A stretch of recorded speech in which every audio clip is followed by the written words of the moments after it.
Hey guys, this is Lala Legacy and welcome back to Cinderella Phenomenon. So we are going to do Karma's good route now. So, last time we had to say it's not that terrible, but now we have to say it's terrible. What? Most people don't agree with me.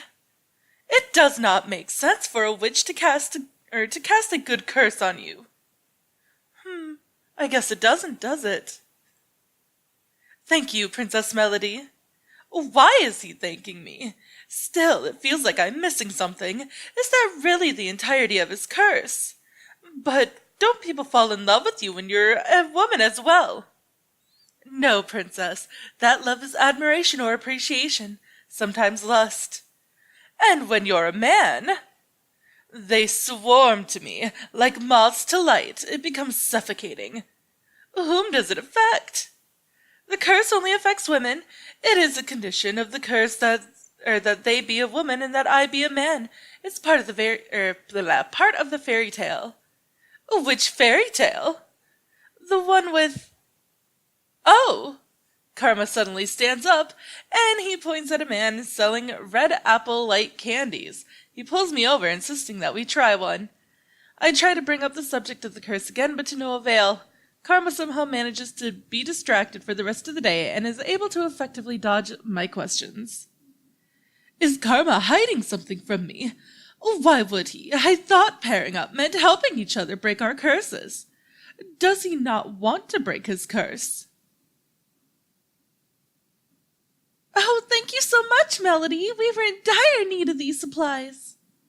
I supervised her well, didn't I? Of course, dear. He did not do anything. Princess, you wound me. It's the truth. But we had that nice talk. You avoided half of my questions. Karma lets out an exasperated sigh that becomes a very forced yawn. I'm going to bed. Today has been a tiring day. Please excuse me, darling. Sleep well. Sleep well, Karma. Karma walks away, leaving me alone with Parfait. He's not so bad, you know. I don't know why I agreed to work with him. Give him a chance, Melody. I did not get a single good deed done today. It's not about the act, it's about the intentions. Did Karma just use me then? I am tired. I'm going to go to bed. Tonight I will rethink my partnership. I barely slept that night. When I wake up the next day, my body is sore from carrying supplies around town yesterday. The more I think about Karma, the more my anger boils inside of me. How could I have not gotten a good deed yesterday? I decide to find him first thing in the morning. I see him at his usual table, once again staring out the window. A dark aura seems to surround him, and I notice that no one is sitting with him today. Karma! He keeps staring outside, and his eyes are glassy. Karma! Oh, Princess, good morning. It is far from a good morning. I did not sleep at all last night. What a shame. His voice is surprisingly cold, a tone rather dismissive. I was too busy thinking about yesterday. You told me that helping you would maybe help me complete a good deed. I point at my necklace, which hasn't changed at all since I received it. Do you see? Not another piece. You get pieces added to your glass slipper. That's charming. I was thinking that pairing up with you was a bad idea. Princess, did you just say that you were paired up with me? I did. You must have known. Oh my. I assumed you just wanted to help me. I didn't know you were pairing up with anyone. That's right. I never told him directly I wanted to partner up. Should I have? Well, it does not matter what I say anymore, because I do not think you can help me. Princess, I can't help you do a good deed. You have to do them on your own. I can present you with opportunities, though. Opportunities? We start by thawing the ice around your heart. So even Karma is calling me the Ice Princess. At least I speak my mind and don't pretend to be someone I'm not. And I do not promise things I cannot deliver either. Princess, I do believe you misinterpreted my words yesterday. That is not my fault. Patience is a virtue. Now, if you could, I would like some time alone. I did not sleep well yesterday. Didn't sleep well? Oh dear, that makes all three of us. Oh God, Rumpel. I turn around and see Rumpel appear at the front door. He strides towards the table with a confident grin on his face and then takes another seat. Karma lets out a sigh. Foul man, what are you doing here? You flirt with a man once and he hates you. Is that it? No, you flirt with a man and then you insult him unnecessarily. Oh, I thought that was all in good fun. Something about the expression on Rumpel's face tells me that is not true at all. Are they always going to be at each other's throats now? What are you doing here, Rumpel? I couldn't help but overhear that you were looking for a partner, Princess. I thought I might offer my assistance, since I know that I can make you far happier than this fool over here. Would you like me to hit you again? What is the problem, sir? I only came to provide assistance where you could not. Rumpel turns to me, grabs my hand, and winks at me. What do you say, Princess? We could be wonderful partners, and in no time at all, I swear I would have your heart aflutter. Before I can slap his hand away, Karma slaps him instead. I cannot help the surprise on my face. Would you like another slap? I am in no mood for pleasantries today. I don't know how I ever mistook you for a lady. You're the most brutish man here. A slap for each cheek, darling. Would you like a third? Rumpel stands abruptly from the table and glares at Karma. I can almost see electricity bouncing between the two of them as they stare over my head at each other. I see Jurian walking towards us with a stern look on her face. I would never hurt a person unnecessarily. I don't resort to violence. My, then that gives me all the openings I need. We're gonna stand up for Rumpel. No matter how annoying Rumpel is, I don't think he deserves to be abused so much. Besides, Karma does not usually lash out like this. I move to stand in front of Rumpel. Princess? This is pathetic, Karma. I know you're not in the mood for pleasantries, but that is no excuse to hurt Rumpel. Princess, please move. You are acting like a petulant child. Fine. You're right. I wasn't expecting him to so easily admit to a mistake. I turned to Rumpel. I was only standing up for you, Rumpel, because Karma is annoying me. I looked down at my necklace, but there is no extra piece. So that wasn't a good deed either.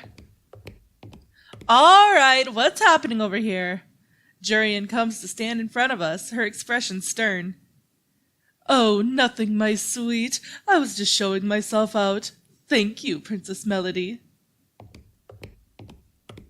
Rumpel leaves, and I am alone with Karma. He slumps back down into his chair. After making sure that he won't do anything rash again, Jurian leaves us. I'm sorry, Princess. It appears I was being a child. Rumpel is harmless, and there was no reason for me to act as uncivilized as I did. What would Father think? Father? Oh, it's nothing, but please, if you would, can you give me some time alone? Fine. I leave Karma sitting there by himself and return to the front of the tavern where Anise has more chores waiting for me. Today I have to work as a server, which is still better than working with Mr. Broom. The usual people are at the tavern and I overhear conversations as I work. At one point, Garland walks over to the bar and Anise serves him a drink. He looks sullen, and I watch him curiously for a few moments. Then I notice that he's staring at Jurian, who is talking sternly to the two drunken men, continuously clacking their bottles together at a table. If you make too much of a scene here, you're going to bother the other customers. But the same people are here all the time, eh? We're not bothering anyone, hun. Garland looks so agitated. What is wrong with him? I will not stand to have you call me that again. Loosen up, woman. You may have been a knight at the palace before, but you got no such title now.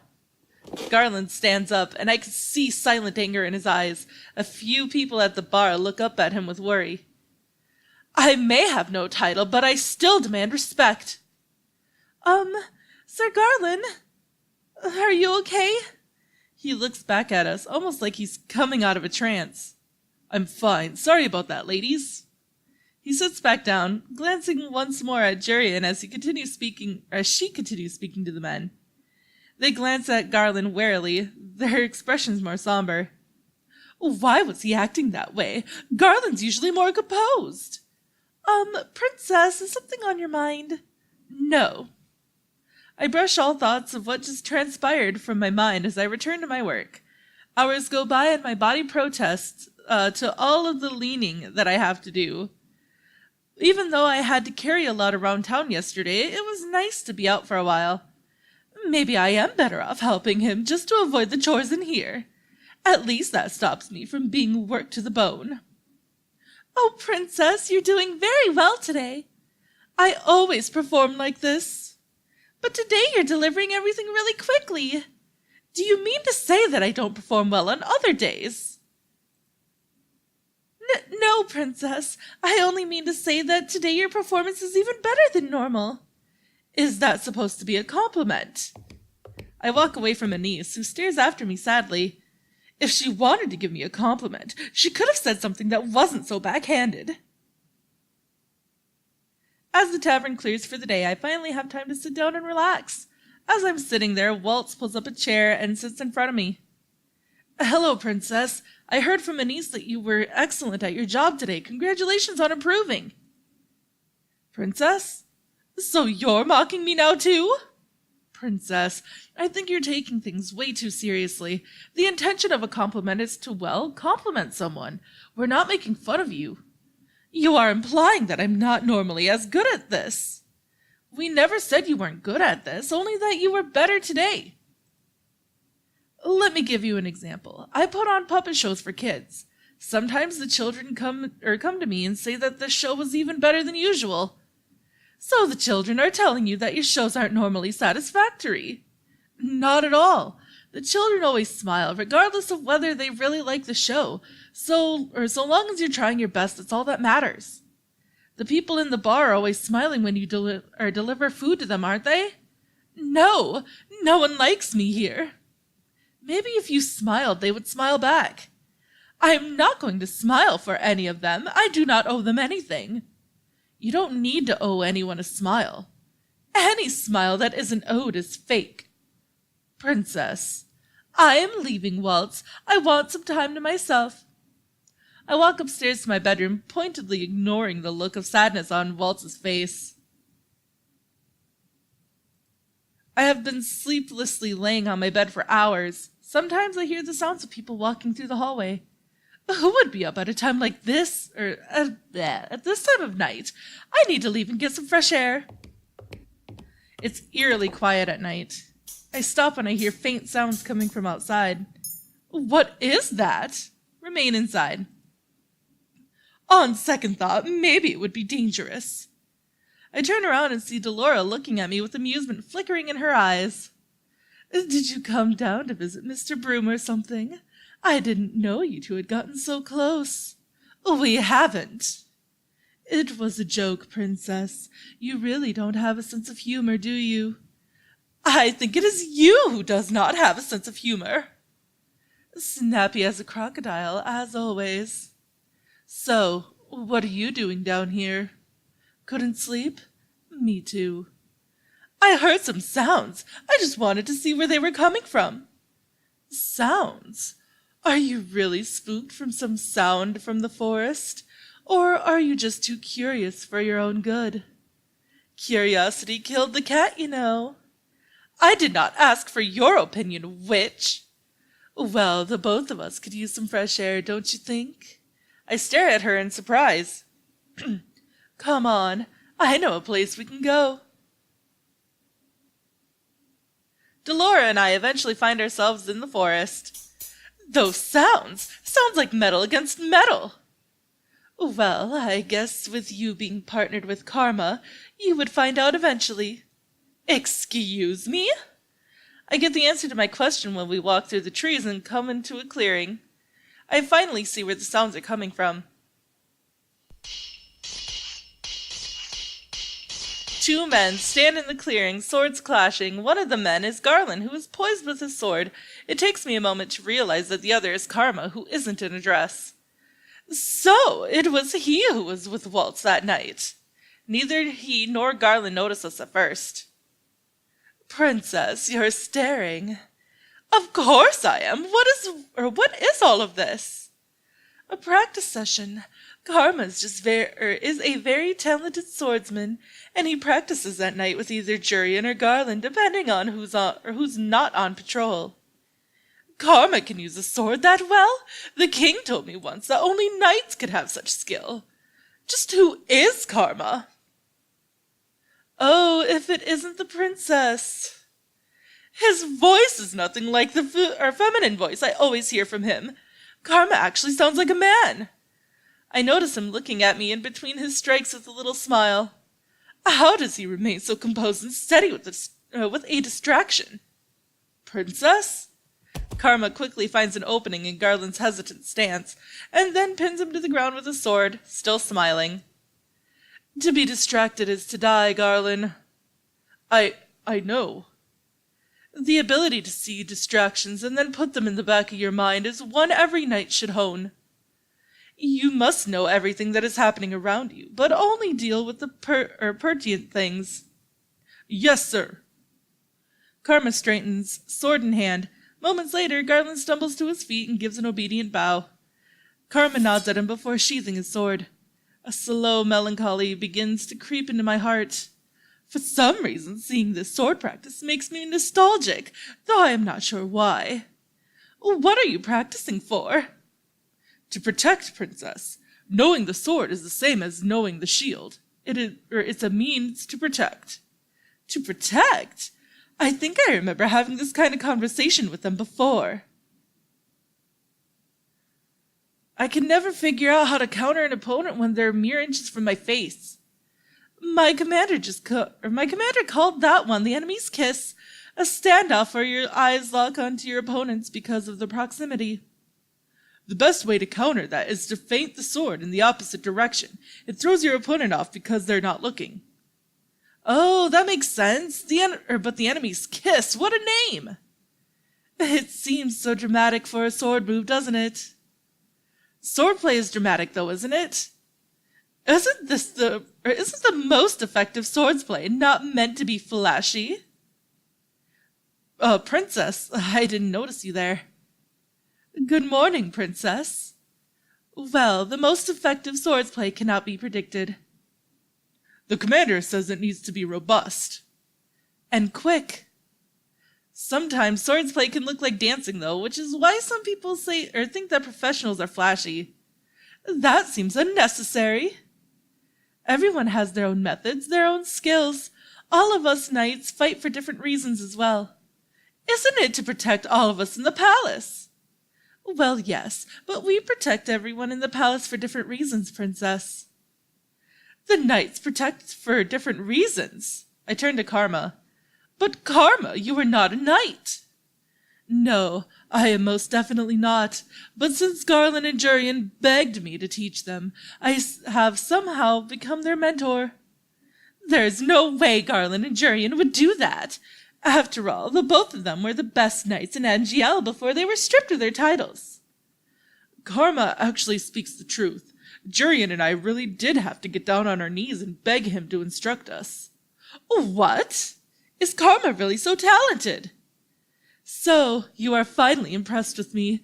What do you think, Princess? Am I the picture of elegance in this outfit, aren't I? You know, I don't know why you and Rumpel fight so often.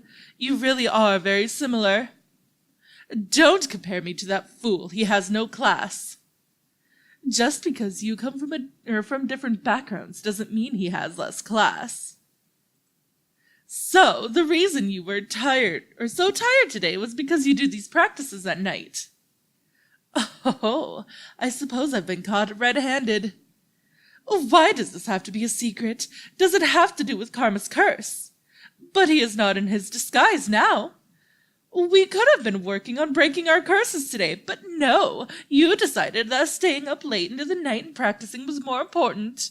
That was probably why you were grumpy this morning. Well, our protection is vital, don't you think? Garland, you were at the palace. How is it that Karma possesses more skill with the sword than you? Princess.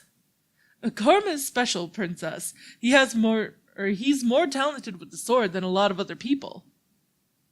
And I do pride myself on being a splendid instructor. But never fear, Princess, I will help you dispel your curse. After all, you did just suggest that we're still partners. Can he really help me with my curse? But how will he do that? By just presenting opportunities. We'll try again tomorrow, darling, but for now, Garland and I have some more work to do. This time, Garland, do not lose focus. Yes, sir. Alright, so that is all the time that I have for this episode, guys. So if you liked it, please give it a big thumbs up down below. And if you haven't already, subscribe. By subscribing, you're becoming part of a legacy. I love you guys so much, and I will see you in the next video. Bye-bye!